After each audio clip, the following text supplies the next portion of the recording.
Des del 19 d'abril tenim en marxa els pressupostos participatius 2021. Després de l'aturada de l'any passat, on vam posar la partida dels pressupostos a disposició de qualsevol necessitat que puguem tenir arran de la crisi de la Covid i de la pandèmia que tenim a sobre encara ara, retornem amb aquests pressupostos amb l'objectiu de fer-los molt més globals, molt més col·laboratius i, sobretot, molt més comunitaris. Volem que les propostes que presenti la ciutadania no siguin només per necessitats individuals, sinó que, sobretot, pensin en les necessitats de la ciutat i pensin en les necessitats del global de la ciutadania. Per això hem augmentat la partida i hem augmentat el mínim possible d'aquestes propostes. Hem passat de 15.000 a 50 i a 100.000 euros com a màxim de propostes.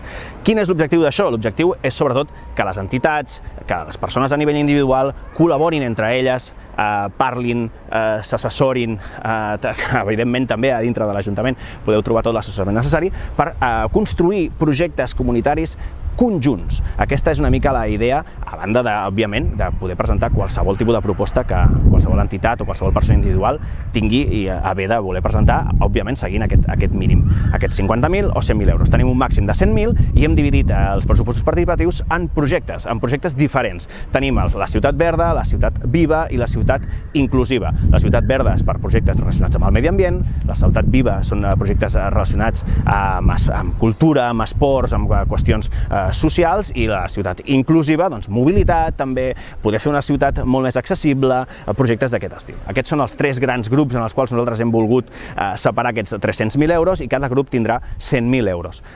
Tenim des del 19 d'abril fins al 19 de maig per presentar les propostes i després farem aquesta fase de votació a partir de l'octubre i el novembre.